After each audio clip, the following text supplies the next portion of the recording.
Hello, everybody. Welcome to Minisode 28 of Dissonant Waves. It's Hell a yeah, it's a Dominic Tricks episode. it is. No Ritz allowed. Nope. He's off doing his thing, and we're back in a holding pattern of doing minisodes more often, which is fun. Yeah, it's the regular show is fun, but it's always fun to mix it up a little bit. Yeah, last time we were doing this was like 2020, 2021, something like that. I feel like we were doing more of these. Yeah, 2020 around Halloween, we had like a stretch of like 4 or 5 of them. Oh yeah, that was a fun time. Some of our highest watched episodes are from that period. Yeah. Just wild to think about. But this episode, I decided to do a sweet and sour theme. And by sweet, I mean the vanilla version of Daft Punk's Random Access Memories, and the sour being the album I've wanted to talk about for a long time, at least in concept, Metallica's Saint Anger. Yes.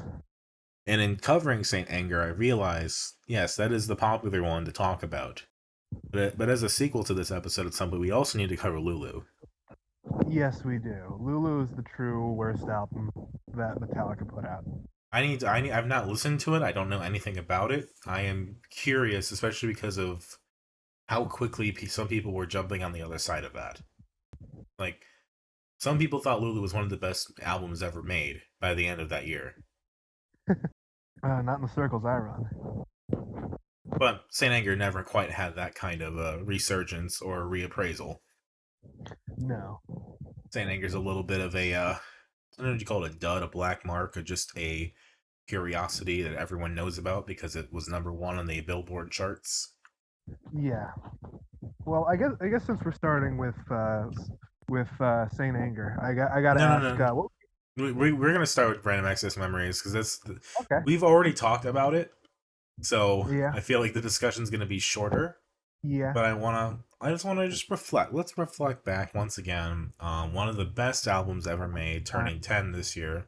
Yep. Random access memories. Wow, got Oh so yeah. many fantastic songs, so many fantastic features. This really was their goodbye album when you put it into context. I mean, but what if it wasn't? You know what I mean? Like, what if that was never the thing, and then it became the How thing? could they top this? How could they top Random Access Memories? Is the goal to top it or just do something new and different? I feel like with such a high note with Random Access Memories, we would have been comparing it to it, and anything they put out would be like, yeah, it's good, but it's not Random Access Memories. I feel like that's unfair though. Like they It just is.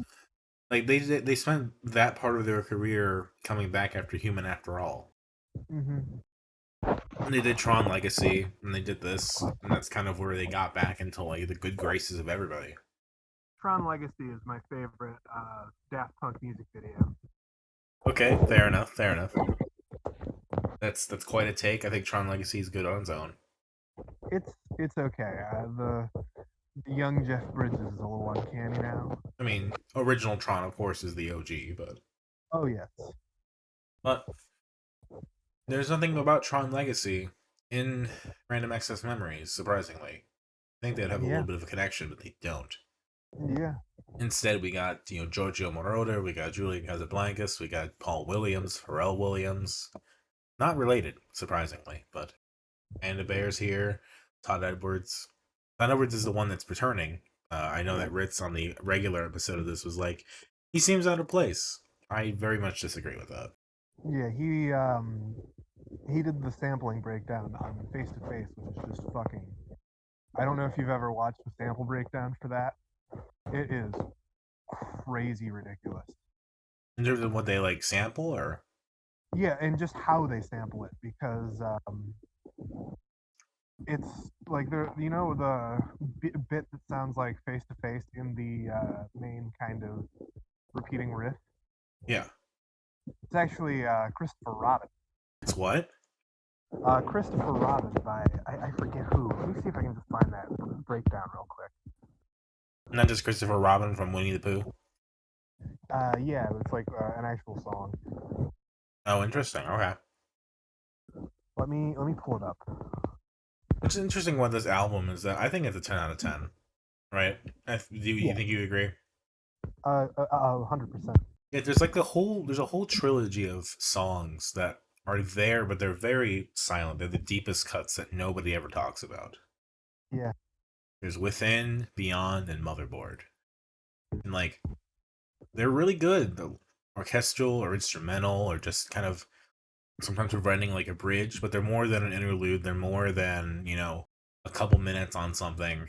They provide necessary, like, I don't know what you call it, just lifeblood to keep it as good as it is. But yeah, it's not flashy. They're not as fun because they're not, there's no one famous on it. There's no amazing, like, vocoder stuff on it as much as the other ones are.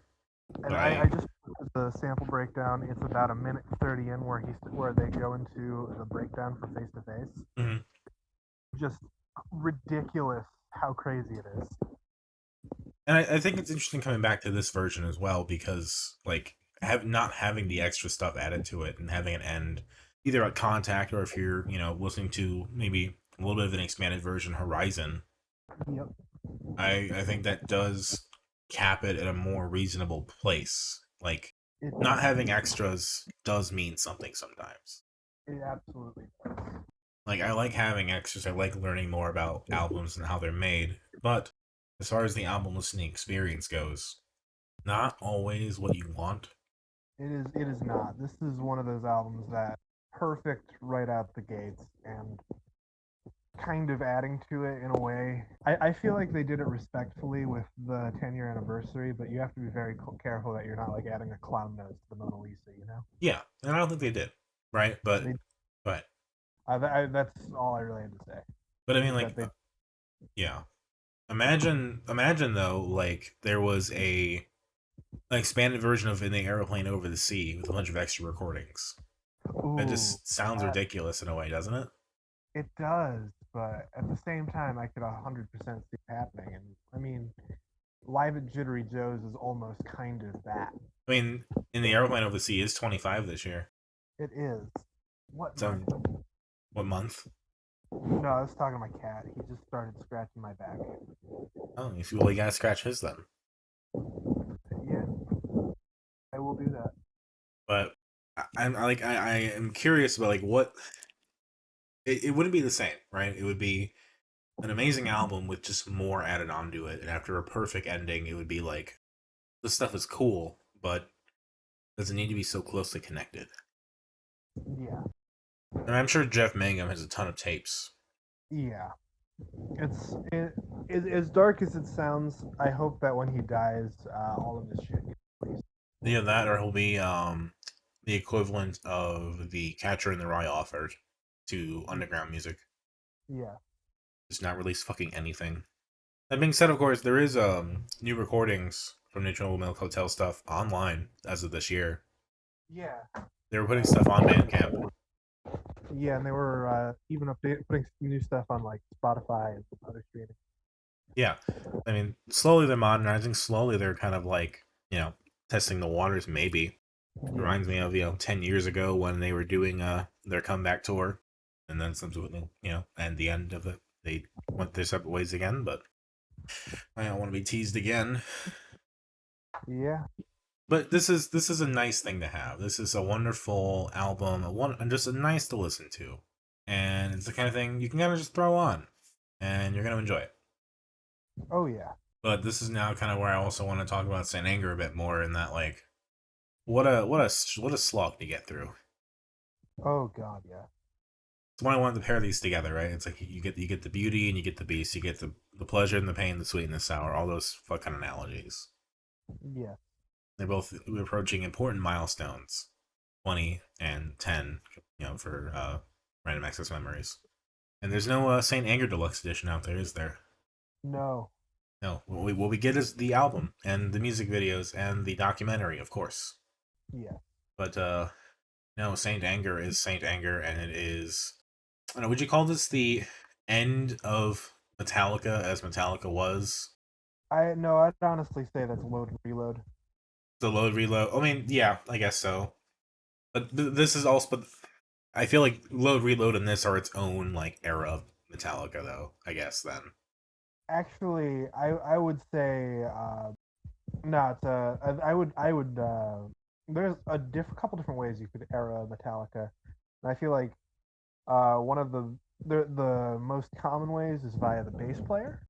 But Sure. honestly, what I would do is I'd group the first four albums together under kind of the classic Metallica thing banner. Then you've got they're starting to go more mainstream, do more kind of pop almost with the Black album through Reload, and then this is their attempt to go back to the garage, and then they just kept trying to chase that old heavy sound that they had from here on out.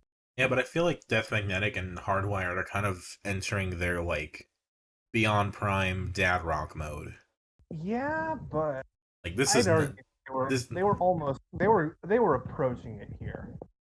this is its own beast though. This is not the equivalent of Muse doing what Muse does now. This is not the equivalent of like cashing out, selling out, and putting out soulless music meant that for 40-year-old dads to like rock out to only. Yeah, This is its own thing. And I will actually have a lot of respect for this project in the sense of like they went for something very specific. I feel like it's a certain style. They were embracing new metal, embracing yeah, like the sounds and like the bands that they were touring with. Like it's a very 2000s inspired album, but like that's kind of the thing that a lot of those bands that kind of go beyond the realm of like what we think about when we think about making music and musicians doing their thing. yeah, Like when they go into that dad rock mode, it all becomes sort of just nebulous and like, are you? I don't know how I feel about you doing these things because it's like, are you trying? You're trying, but are you trying? There's something about it that just feels different. The creation process for those kinds of albums, yeah, where this still feels like a weirdly passionate, like there was something they were trying to say and something they were trying to express artistically that just ended up failing. yeah, Like it's the shot that they took that ended up like accidentally cutting an artery. yeah. While we're talking about Saint Anger, I do have a question for you. Yes. What is your favorite guitar solo on the album? Hold on, I have an answer to that. Oh damn, you found the one or two that are in there. Hold on. I took notes about it all today because that's when I had the time to do it. Are we counting the bass solos? Nope, just guitar solos. Um let's well, it's not frantic, I'll tell you that. Well, do you do know why this album is partly famous in the Metallica circles too, Yes, right? there are no real guitar solos. There are no real guitar solos. You have Kirk Hammett, one of the greatest lead players. I'll admit that, and you're not using it. But there is a moment. I think it's toward the end of Unnamed Feeling where there it does sort of have a guitar just instrumental break moment that is kind of approaching a solo a little bit. Sort of, kind of. Like there are interesting riffs and there are interesting moments, I think, guitar wise, right? And I Yes, think that's kind of the part those are the parts that kind of get buried by all the other things that people have to say about this album. yes. It's not There's universally all bad. And I'm someone I don't mind the snare not being on. I don't mind that the drum sounds weird. yeah. Honestly, you get used to the drum snare. Like it is a stylish effect they use for an album. I think it at least identifies it as its own thing. It does. I Is have it a feeling that played live, these songs fuck. yeah. And I think instrumentally for the like yeah, there are also moments I think where the drumming is a little bit out of time. A lot of people tend to point that out. Yep. But the problem with me is not necessarily the drumming, it's not the guitar playing. It is mostly the song length, the song lyrics, and James Hetfield overall. Yeah. That is the problem with Saint Anger, I think. Is that Song could be less than half their length. well not even that. Like Hetfield sounds half the time like he's doing karaoke. He does. Like he Like sounds like somebody doing a bad James Hetfield impression as a joke. like I was listening to some kind of monster on the drive in again. And then like the way like I know they wanted like a raw sound and so they didn't spend a ton of time like mixing and processing and like you know, dolling it up a little bit to sound better. Yeah, But it really just sounds like he's laying the lyric track over just stuff, and he's not really paying attention to where it is and how closely it fits in and how well it's mixed together. yeah. He's just putting his vocals on top of it, and that is that. I think you could have a phenomenal, like, 30, 35-minute album. You cut the songs in half, added some solos, and made them instrumental. The only song I would argue to keep the same is Saint Anger. Just I just so you I can't. understand. Like actually have that be the opener. Saint Anger, but after Saint Anger it all becomes instrumental and better. Okay, okay. I feel like you should also have like a closing version of Saint Anger that's an instrumental too. If you're I gonna do mean, that to kind of tie it all together in a nice bow. sure. But I mean, there's also kind of my other belief with this is that part of why James Hetfield doesn't work is that he's not doing a vocal performance that really suits this raw kind of alternative metal performance, right? He's doing Yeah, something that's very him, but like also kind of an amateurish version of him. yeah. And like thinking really about it, this should be a Scrams project. Hmm. Like this, I'm not even joking. I really think going for the screamo route for the Fry vocals, really selling that for portions, if not whole parts of the different songs, would have made it Yeah. a lot better. Or even that. Imagine this album with 16-year-old James Hetfield off of Kill 'Em All. Sure, because I think part of the problem is that at times his the lyrics are so jumbled and falling over each other that it's He, he's struggling to like get them out. he needs a crowbar to establish his lyrics. And I'm just imagining someone just like like screaming them and like really making them almost unintelligible, but getting like the rhythm down. Yeah, I can see a version where that works really, really well. Like absolutely. I think some kind of monster is like the song to try it with. Yeah, Where there's a lot of emotion in there. There's a lot of also just lyrics spilling over the sides, yes. and it's kind of where he's at one of his most guttural moments. But it he sounds like like a fake tough guy, Yeah, well, he is. right? Let's be But instead of trying to be raw and sound raw, and he sounds like he's putting on a front. Yes. I almost kind of want to see if I can still find some of the Metallica whiskey Yeah, because I feel like that sums up perfectly what Metallica has become. sellouts. Not even just sellouts, but like sellouts to like a specific type of alternative dad. Yeah, Like there's a certain type of dad that would just eat up. Oh, this whiskey's been aged, but with metal. that sounds That, so that was the whole. stupid. That was their whole gimmick with their whiskey is that like it was aged in casks for 2 years while Metallica was played at them. What a waste of time. Oh, absolutely. That's like when they play fucking classical music to babies in the womb. It 100% is. It does nothing for the flavor, and it's just a gimmick for dads And moms sometimes. and moms sometimes. But I feel like Metallica is aimed purely at like the cargo shorts and croc dad crowd. Oh yeah. But like let's take a moment from some kind of monster, like the whole part where he's shouting "We the people," right? We the people.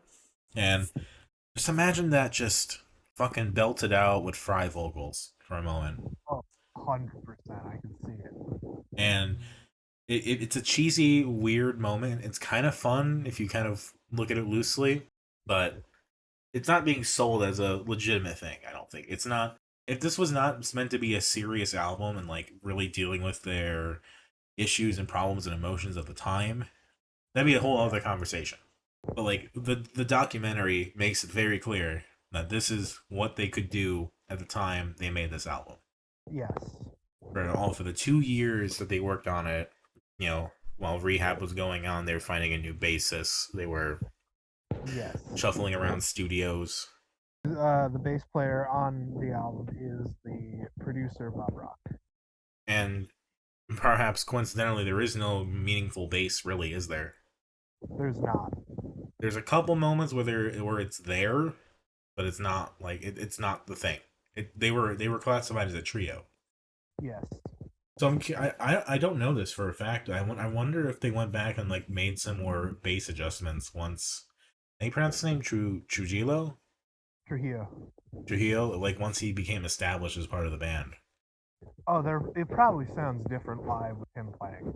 Yeah, And Trujillo is a beast, but he was not a great fit for Metallica. He was a bass player in Suicidal Tendencies, the right. punk band, and he kicked ass at that. I'm sure you wanted someone that was different enough that could play Yeah, the music, but I don't know.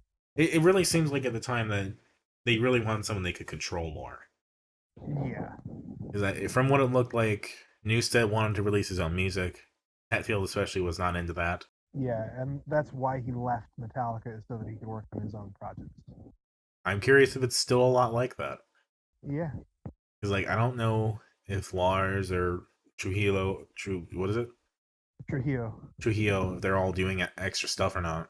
I don't think they are. I think it's just Metallica. Yeah, like their newest album came out this year, 72 Seasons. Yeah, and there was a whole meme on Twitter where they were like, "You can name the album," and people were just making fun of Metallica using the new album art. Here, I'm gonna give you a pop quiz question. Do you know what 72 Seasons refers to? Shit. Let's see. Not looking it up. I'm not looking it up. I'm just trying to do the math. How many years it is? It's 72. It's it's 18 years, I think. Yes. So like maybe youth. From my understanding, it is kind of about the formative years and the years that shape us and inform our opinions and things like that. That was close. I'll count Yeah, that. the 72 seasons that we go through in order to get to who we become as people. Yeah, And I think that's a little pretentious and a little stupid, perhaps, in a way. very very much so. I'd say. But there is also, I think, more thought put into that than an album title, for example, like Saint Anger. Yep. Tell me, Tricks, what does Saint Anger mean? Uh, Fuck if I know. I don't. I think it's just like the like a literal embodiment of anger that you think about to help control your anger, maybe. You wear it on your chest like a cross, or Yeah. like a Saint Christopher medallion. Hmm. I don't know. Like a anger management chip, sort of like a an AA chip. Sure, okay, that sounds more. I guess more like thought was put into it. I appreciate that. Now, I'm curious because like we, it's easy to talk about how awful and how bad and just how long these songs can be. Like I think there's only one song here that really has no redeeming qualities whatsoever. Yeah. Everything else I can kind of at least see something that's interesting, and a couple of them are like close to the bottom. But I think My World has really nothing going for it. Yeah, it really doesn't. I think Invisible Kid is an inspit song. I think it's lost in the early '90s and needs to desperately find a way out. But My World is just like, what even is this? But I do think there are a handful of moments here and there that are interesting. A couple of the songs I do kind of like. So I'm curious, as someone who's more musically inclined than I am, what you like from this album. I like the riffs. There are a lot of really good riffs in this album. And they almost feel wasted on this album, if that makes sense. Like what riff and what's your favorite riff? Hard pick, honestly. Um, Let me pull up the track list real quick. I have it right in front of me. I'll honestly go with just Frantic. Frantic's riff is fucking killer. Nope, Yeah, killer open. Frantic is a good opener. I also think Yeah, Hetfield sounds probably his best on that one. Maybe he sounds the most like himself. But no, that's not true. That's not true. In the chorus, in the hook, he sounds like Hetfield. But like the very beginning of that song is where it's like, oh no, these lyrics are bad. yeah, Yeah, no, I'm not even gonna try to read it and risk the wrath of Metallica suing us. yeah. Saint Anger is in a post Napster world. It is the album that they came out with after the Napster incident. Yes. Yes. What a 1-2 punch. What a one-two punch indeed. And I know that the song "Shoot Me Again" is also supposed to be about the Napster thing. Yeah, And I feel like that's kind of just taunting people to do more.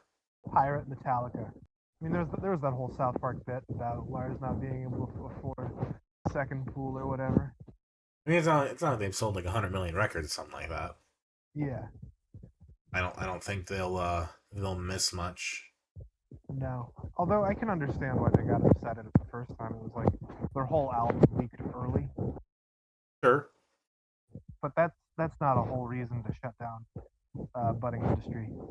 Yeah, there's Like not a whole imagine, reason to really sour yourself to a lot of people. yeah, imagine how if we could have had like a proto streaming earlier without the Metallica lawsuit. Yeah, if they had just figured out a way to get Napster to be what Spotify became, Yeah, I think it would have worked out just fine. it 100% would But I have. mean, Go ahead. I'm trying to compose my thoughts. I'm just being a Metallica fan at this point must have been really tough, because I Oh know yeah, that Load and Reload, I'd not really listened to them very much because I know that they're not very much loved, and like I know they're like Fuel is like the song people talk about the most. give me fuel, give me fire, give me that which I desire. But I mean, the if we're going lyric for lyric, I think Saint Anger has more ridiculous lyrics. Oh, 100%. My lifestyle determines my death style. Yep. I'm madly in anger with you. Oh yeah. I feel my world shake like an earthquake. I see clear. Is it me? Is it fear? Here's a thought experiment. How different would Metallica be regarded nowadays if Lars and Cliff had swapped seats on the infamous crash? Oh, I mean, as dark as it is, I don't think Saint Anger would exist. Yeah. Like this album would be a completely different thing. I don't know about. I think they would have We had, you know, we wouldn't have had Injustice. I think they would have had the moments where they went mainstream. I think they would have followed the general career trend. Yeah. But I do not know. Napster wouldn't have gone down the same way because Lars was the one that got vilified the most. Yep. And this would not be the same because Lars got vilified the most. We wouldn't even have Injustice for All because Injustice for All was them kind of getting out the sorrow of losing their friend. Right. We wouldn't have one, probably then. No, we wouldn't have. So we wouldn't have some of their best work, but also maybe not some of their worst work. Yeah. Like, do you think that Metallica would have been a more long term viable plan had Cliff Burton been alive? Yeah, I think it's less about Cliff Burton being alive and more about having the influence of Lars because I feel like he's a big reason why for a lot of infamous Metallica things. What else besides these two? There being no base on Injustice for All. He's the reason that he had them turn down the bass as a joke because he was saying that he was like, oh, I'm trying to chase the specific drum sound. Ah, he's really into his drum sounds. It seems like. Yeah, and so that's why there's no bass on Injustice for All. Does he talk much about drum sounds anymore? I have no idea. I don't pay attention to what they talk about tone wise. I don't feel like I've heard anything really Metallica about chasing tones or like they haven't had the relevance that they've had. No, they haven't. Like I think Saint Anger was the end of their relevance. I guess like Load and Reload were a new era. The Black Album was a new era, Yes, but and this like was Load the. Reload had like the theme for Mission Impossible 2 on it. So I mean, and like you have stuff like Garage Inc. and the Garage Days Revisited or Garbage Inc. and Garage Days Revisited and all the covers they did and stuff. yeah, So there was moments you could still pull from the S&M live album and stuff. S&M is phenomenal. Doesn't he get super drunk or something? He Hetfield. does just just even like instrumentally putting like classic Metallica songs with an orchestra, it kicks ass. I haven't seen the second one, but I've heard it's also good. Yeah, and then there's this, and then I don't know. Is it just the whole process of creating this that killed it for them and killed them? Is it the reaction to this and Napster and everything else? It's probably just a combination of things. I feel like people were getting tired of Metallica around the time this came out, and there were new and better options. Like Limp Bizkit, Korn, and Creed, of course. Yeah, but I even think Mastodon had released some stuff at this point. Oh, you're giving a serious answer. I see. Yeah, Yeah, like Leviathan, their second album, 2004. yeah. So the Leviathan was a year away from this. Yeah, Yeah, this goes back to my theory of 2003 just being a whole low point for culture in general. yeah. There were times I was listening to Saint Anger where I'm like, this just sounds like a shitty Death Clock song. The Death Clock came after this, didn't it? They did. No wonder they drew on this as like an example of I what they I, wanted. I don't doubt that Brendan Small did, but I think he saw that and he's like, I think he was thinking how I was and like, oh yeah, you can improve Saint Anger, and then he just did. Did you watch the videos that I showed you, or I linked, I had seen some of them. where it's like just different things. I'm like, here's Saint Anger with the snare fixed. Here's Saint Anger Yeah, with a real trash can. yeah. Like it's very much become a meme in metal circles. Like there was one guy playing in his grandmother's pots. Yep. I think that's fun. It really does sound like that, It, and it, I don't know, it's cool. But listening to it being fixed, though, I did not like it as much. no. Like it doesn't have as much personality when it just sounds normal. Yeah. And It like needs. that's the thing I want to like shy away from is like fixing something just to make it sound normal, right? I don't think that's the way it should be looked at. There was a great analogy about art I heard on a podcast a while ago, and it was you don't take the holes out of Swiss cheese because they're imperfections, and you don't try and patch them. The holes are what make the Swiss cheese. That's true. And similarly, I mean, I've heard like, hey, if someone tells you that there is a problem with something in your art, that there's something that could be something that could be fixed, that's probably true. But the way they're probably telling you to fix it is not what you listen to. Yeah, Like, I can sit here all day and tell you that I think this album would fucking kill as a Scrams project, but it doesn't mean anything. No one's gonna take me up on that. But I would like for someone to try. yeah, that would be fucking rad. Like, give me fucking Your Arms Are My Cocoon or even Devin Townsend just doing a song or two. Honestly, if we could somehow use our limited influence in the fifth wave scene to coordinate like a Metallica covers album, It would just be specifically a Saint Anger covers album. yeah, That'd be amazing. it would be. Like, okay, I don't care which song, but everyone has to choose a song. We have to make sure everyone chooses at least one of all of them. But we're gonna get 5 Saint Angers, 3 of some kind of monster.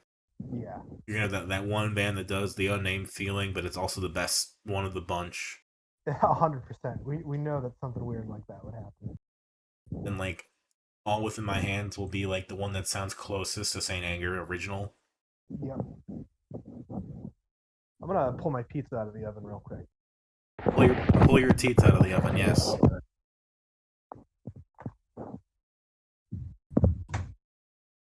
Ooh, oh, that looks fucking perfect.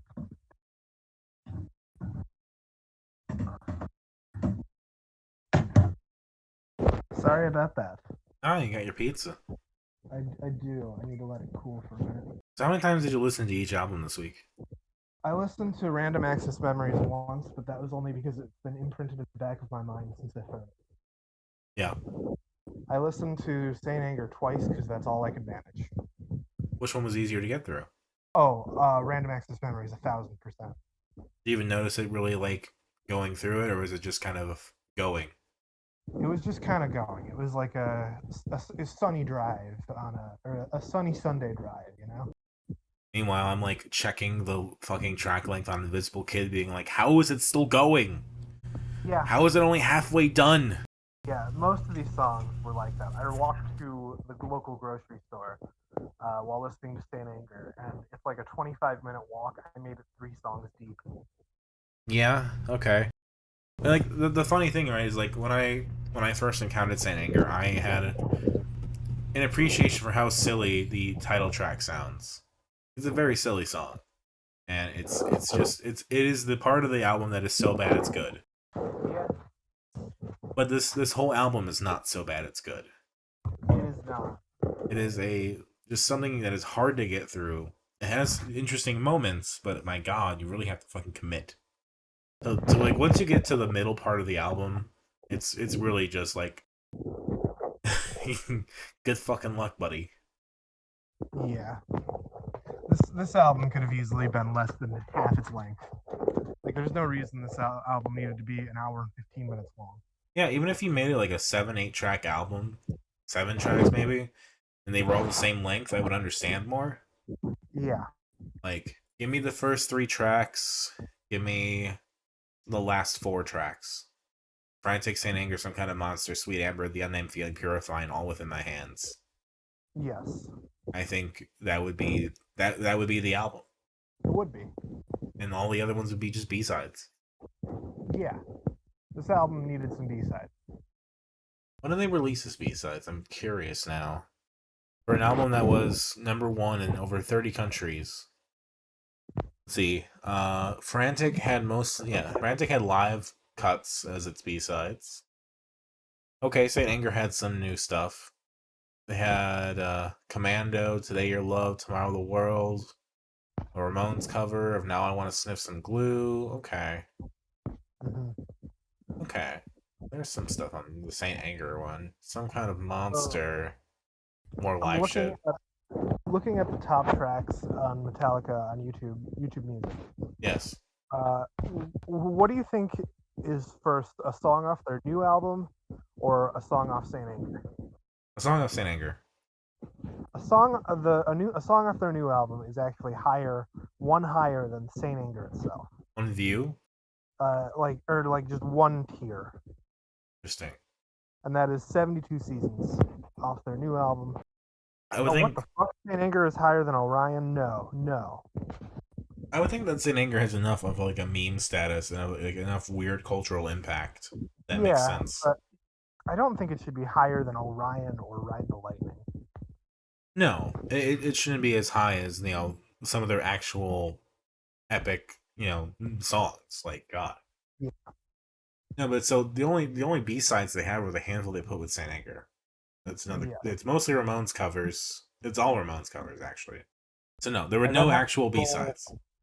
I then have to scroll quite a bit further down to get to the next one, which was Frantic. Okay, I mean I could see that. Yes. Frantic is one of the more interesting songs. I think All Within My Hands is another one of the more interesting songs. Yeah. The Unnamed Feeling. I mean, we get into the point too where like some of these songs are not great, but they're still catchy. Yeah. Like I remember parts of Some Kind of Monster, even if I fucking can't believe that that's what the song is. Yeah. I feel like we're gonna have to put on a good Metallica album on the podcast now to make up for it. Yeah. Yeah, like a Ride the Lightning or a Master of Puppets. One of those two. Oh, Hardwired to Self Destruct. Got it. Okay. An album that's even longer than Saint Anger. Yeah. That's 77 minutes. 72 Seasons is also 77 minutes. Yeah. They're fucking talking. No, it's Hardwired is longer than 72 Seasons. I thought I was Yeah. reading something how 72 Seasons was like the longest album yet. It's like, no, that's not true. Not true at all. Let's see here. I Hold will on. say with the album art, I'm glad they got away from that one guy's paint they had with Load and Reload. They were like called like Blood and Cow Semen or something like that. Yeah, fair. And I think they're paintings that Lars actually owns. Actually, Load is longer. Load is almost 80 minutes. Everything else is like is 70 some minutes, or the earlier albums are much shorter. Yes, and much better. Yeah, that's fair. Even a thing like Kill 'Em All, it's Yep. 50 some minutes, but got Seek and Destroy, go Jump in the Fire. Amnesia, Pulling Teeth. So here's another question too. Of course, is like would Metallica have been better if Dave Mustaine had stayed? If Dave Mustaine stayed, we'd never get Megadeth, and I argue Megadeth overall is a better band than Metallica. What if Metallica was just Megadeth plus Metallica? It wouldn't have been. they wouldn't have had Cliff Burton with if they hadn't gotten rid of what's his nuts. Stain? Yeah, Dave Mustaine. Fair enough, fair enough. And you do know Mustaine got kicked out of the band, right? He was considered a jerk. And he was drinking way too much. Which, if you're drinking way too much for Metallica standards, you're drinking a lot. Yeah, that's fair. I mean, like that's the story of Hetfield going to rehab was having too much going on. Yes. Seems like they all seem to attract that kind of behavior. Mm-hmm. And it's kind of the scene, but it also seems to be kind of just Metallica. Yes. Okay, here's from a 2009 interview about the album art for Load and Reload. Lars and Kirk were very. This is from Hetfield. Lars and Uh, Kirk were very into abstract art, pretending they were gay. I think they knew it bugged me. It was a statement all around that. It was a statement all around all that. I love art, but not for the sake of shocking others. I think the cover of Load was just a piss take around all that. I went along with this makeup and all this crazy, stupid crap that they felt they needed to do. okay, so this was their like glam era in a way. Kind of, I guess. Okay. Doesn't make me think of the album any higher. I forgot they had a song called "Ain't My Bitch." Yep. That's more of a Prodigy title, I feel like. Yeah. Yeah, the load and reload stuff is a part of Metallica that I do not venture into. Though maybe we should at some point for the sake of the show. Maybe. I feel like we need a hazmat suit. I mean, are load and reload as bad as Saint Anger? They're a different kind of bad. Okay, so what would you rather listen to if you had to choose next? Right? Would you Oh, do would you do load and reload, Saint Anger, or the albums after Saint Anger? ooh.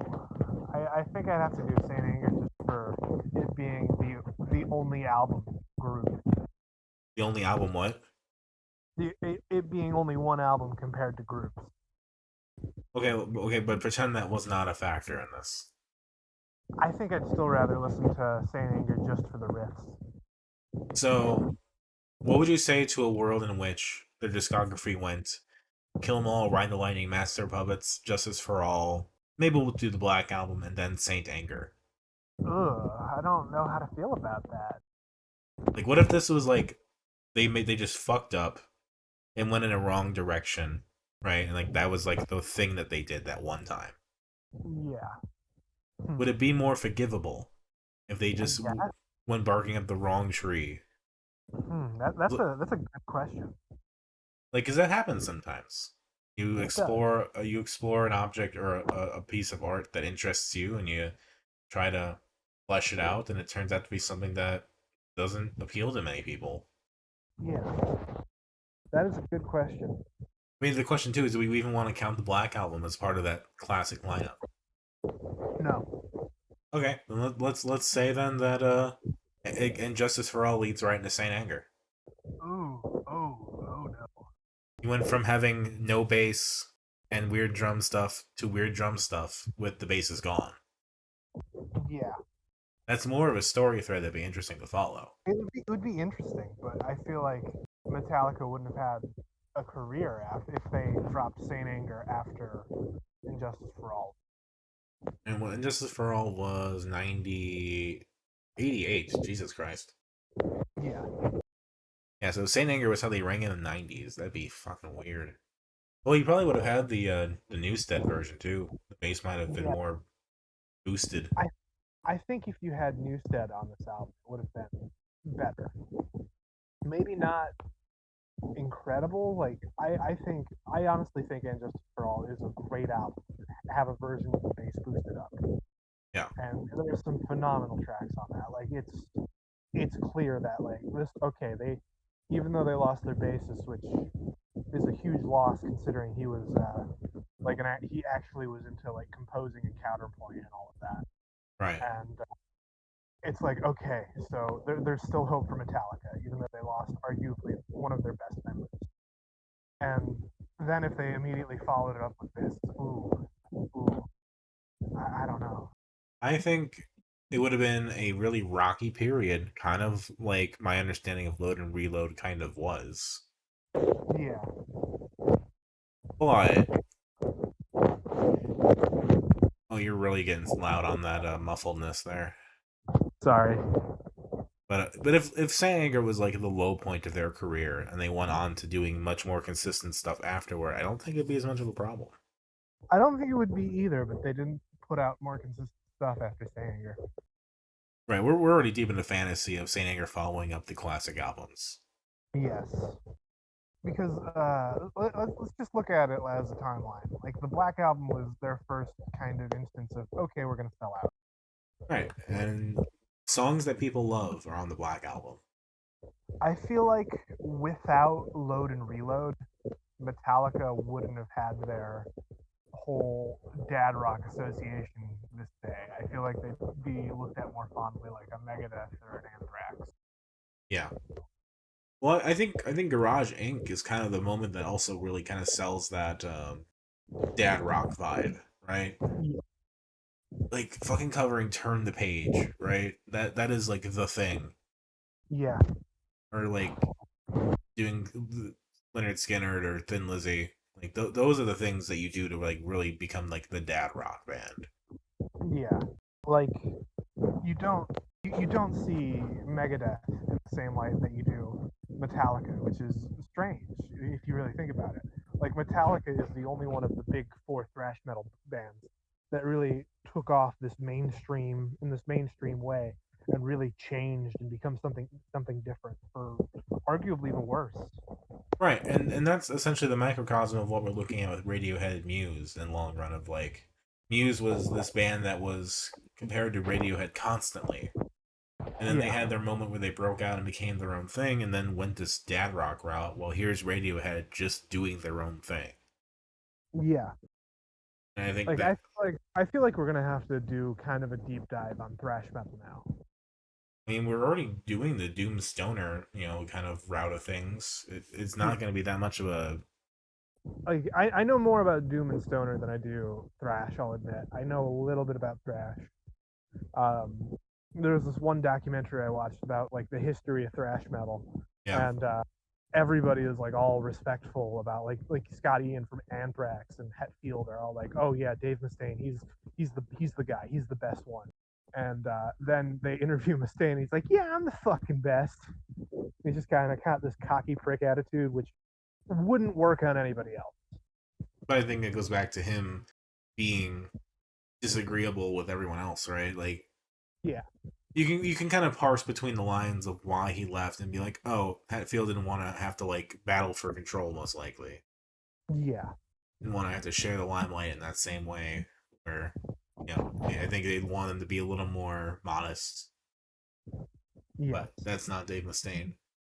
no. And Mustaine is an interesting character on his own. Like in the '90s, he was like a bleeding heart liberal, and now he's a conservative. Of course he is. I mean, like looking at their careers, of course, like Rust in Peace is coming out just before the Black Album. Yes, and I'd argue Rust in Peace is a better album. That's like the one I think people talk about the most. Yes, it's one of their. It's probably their biggest album. Right. Maybe also I'd also maybe throw Peace Sells, but who's buying up there? Yes, Mustaine, born to a family of Jehovah's Witnesses, now identifies as born again Christian. Yep.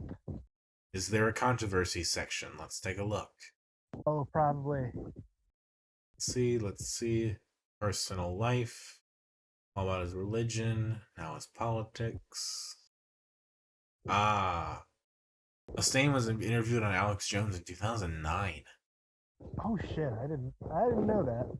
Saying the album Endgame was inspired by his Christian beliefs and belief in the upcoming New World Order. Yeah, yeah, he did go off the deep end. I will say at least 2009 Alex Jones is different from like 2016 Alex Jones. Well, I mean, early Alex Jones, that was like just like a fixture. That was something that you would find. Like Richard Linklater used Alex Jones in Waking Life. Hmm. It's just like a guy that was just in the movie for a second and then goes on his way. Yeah, and I will even admit that some of Alex Jones' earlier work, like actually had some merit, like how he exposed Bohemian Grove. I mean, that's the thing is like some of these people had earlier careers where they meant something and had good points, and then just kind of went down a weird toilet where they just started really sniffing their own fucking farts, I guess. Yeah, fucking Alex Jones beating off to trans porn. In the same breath, still denying Sandy Hook. Yep. You remember that whole controversy a few years ago, right? Where they saw his phone was open and like there was a porn tab open. Yeah, and I don't think he ever addressed it. The way he did it was like an intern was using my phone or and like showing me something or something like that. Of course. Yeah. And then there's all those photos of him just uncomfortable having uncomfortable sexual tension with Blair White. Oh God, I don't know about that. There's just photos of him and Blair White together, and it just looks like they're like, "We saw you across the bar. Oh no. We dug your vibe." Wikipedia talks about saying that Obama staged Aurora, Colorado. Ooh, That's pretty off the deep end. yeah, that is. Oh boy. But he's also a martial artist. Yeah, and it's also interesting. The bass player for Slayer is a hardcore Christian. I mean, Hetfield was raised a Christian Scientist. Yeah, you know who I found out was a Christian Scientist that surprised me, and he like defended it, even though it killed his daughter. Who? Mark Twain. Interesting. Yes. Well, he's the one that called his own shot, being like, I came in with Haley's Comet and I expect to go out with it. Yeah, Mark Twain had something else going on. I'll admit that. I feel like he had some sort of like cosmic insight. Perhaps. You know, I thought it was raised Mormon. You never believe what it was. Yeah. Ryan Gosling. Fuck. Yeah. I can see that and I cannot at the same time. Like, haven't you seen the Barbie movie? Hard to believe. But I still need to see that. Probably next weekend or the weekend after. yeah, we're gonna do Barbenheimer soon. You gotta get going on it. Yeah. But I don't know. Anything else you want to talk about?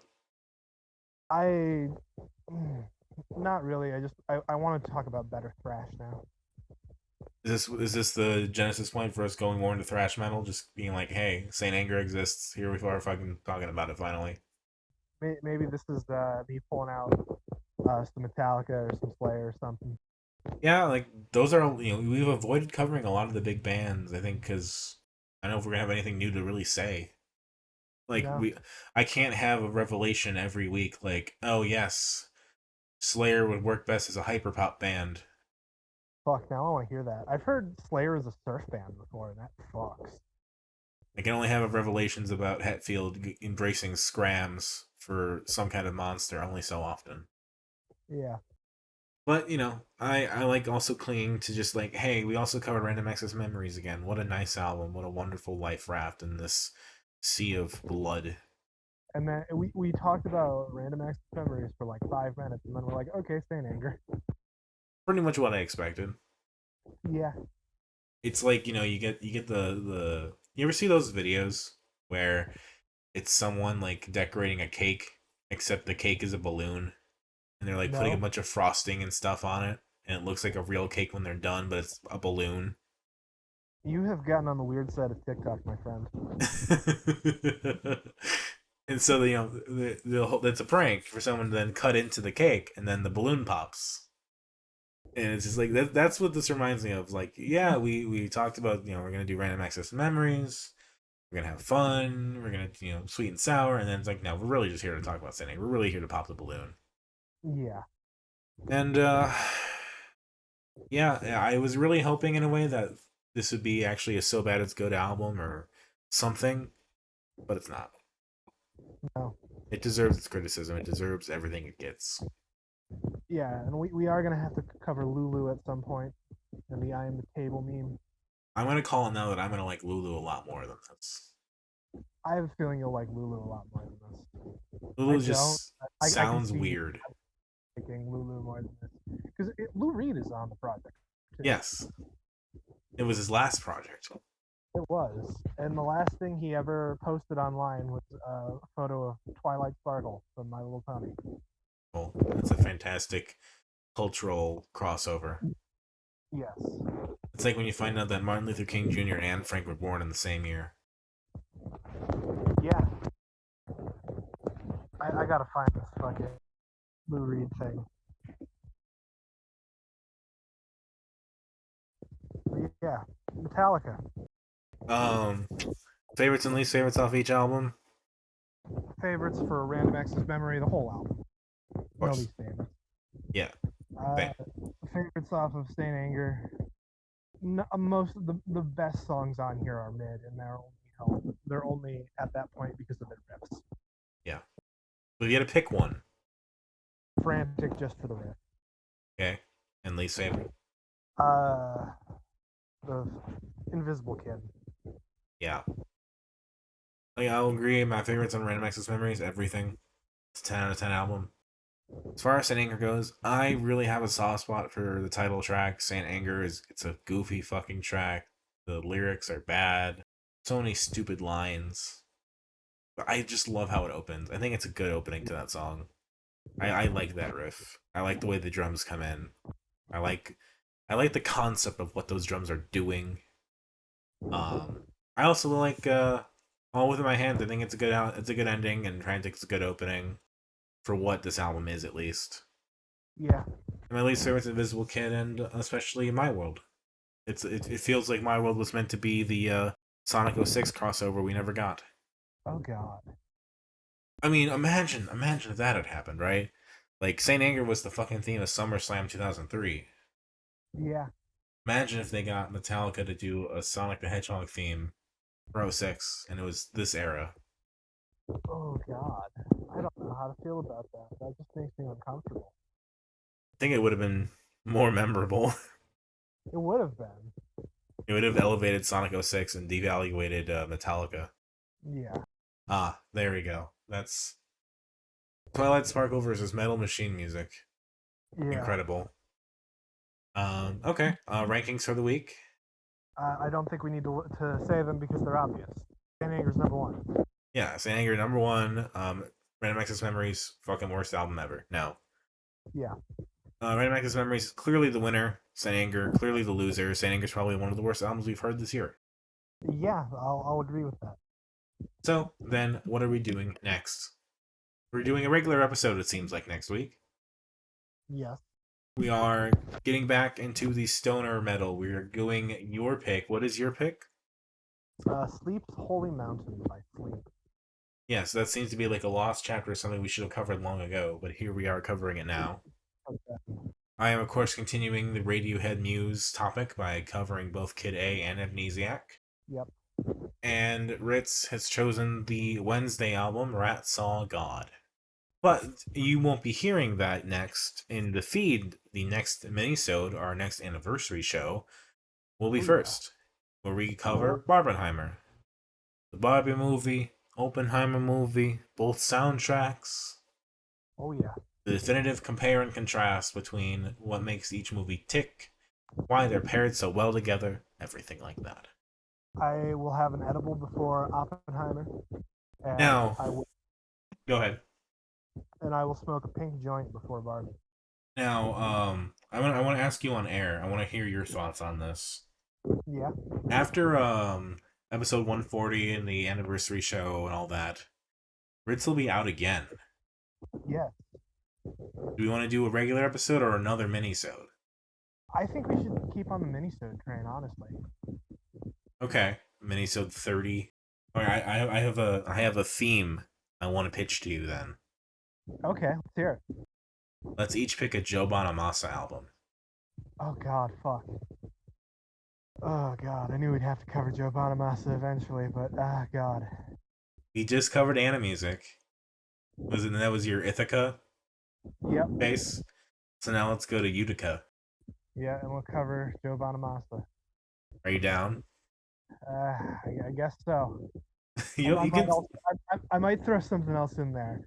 That's like something good for the week. you can say no, but Let's do it, and I'll think of something else that'll be a good pick, okay. so that we're not just listening to two mid blues dad albums.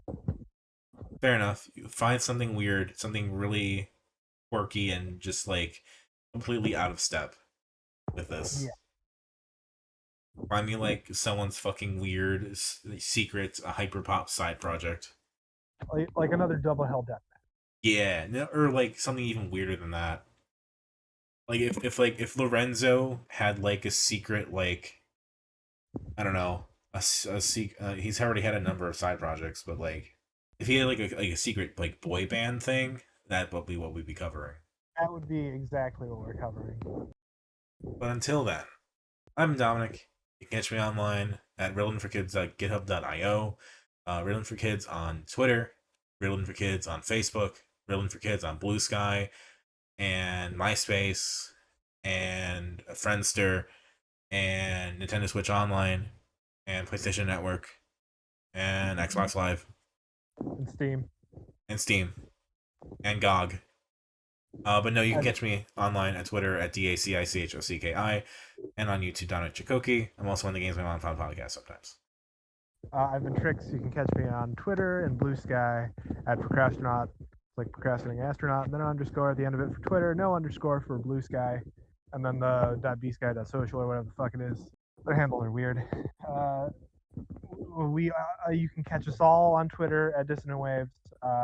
We also have a Dissonant Waves Blue Sky, which is Dissonant Waves at bluesky.social. Buy a clock with our logo on it and check out our website. Ritz's actual information will be in the description below. Yes, it's mostly just GitHub. Yes. All right, everybody. Thank you so much. Have a great, wonderful 1:30 in the morning. Hell yeah.